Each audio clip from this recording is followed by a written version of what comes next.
कभी सोचा है कि पिघलते ग्लेशियर और बढ़ता तापमान अपने साथ एक छिपा हुआ खतरा भी ला सकते हैं? आज हम यही समझने जा रहे हैं कि कैसे हमारा बदलता हुआ ग्रह पुराने और बेहद खतरनाक वायरसों को एक बार फिर से जगा रहा है। तो सबसे बड़ा सवाल यही है, आने वाले कुछ ही सालों में हमें किन वायरल खतरों का सामना करना पड़ सकता है? आइए इसी की पड़ताल करते हैं। देखिए, इस पूरी बात को समझने के लिए एक बहुत जरूरी कॉन्सेप्ट को समझना होगा, जूनोटिक स्पिलओवर। इसका सीधा सा मतलब है वो प्रक्रिया जिसमें कोई खतरनाक वायरस किसी जानवर से निकलकर इंसानों में फैल जाता है। तो सवाल ये उठता है कि ये स्पिलओवर अचानक इतना बड़ा खतरा क्यों बन गया है? इसकी सबसे बड़ी वजह है क्लाइमेट चेंज।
Nature.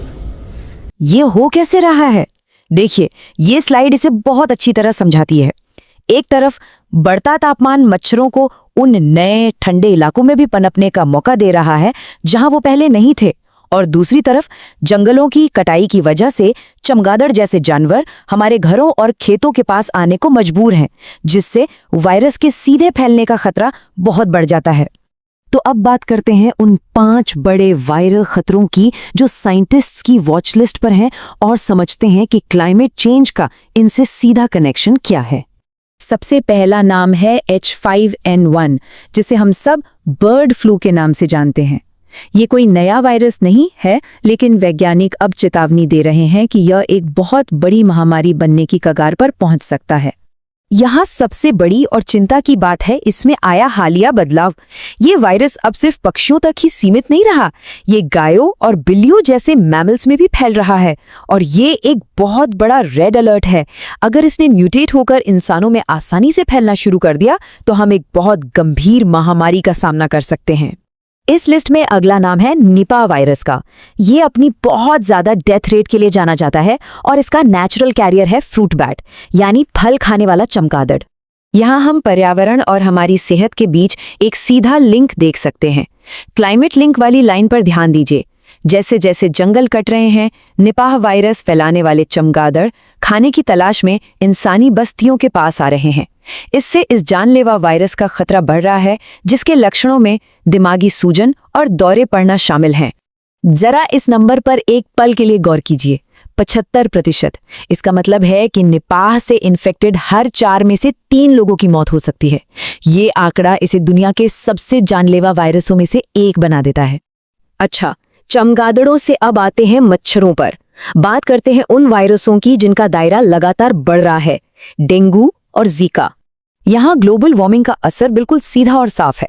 जैसे जैसे हमारा ग्रह गर्म हो रहा है, एडीज इजिप्टी मच्छर जो इन बीमारियों को फैलाता है, वो अब उन नए इलाकों में भी पनप सकता है जो पहले ठंडे हुआ करते थे।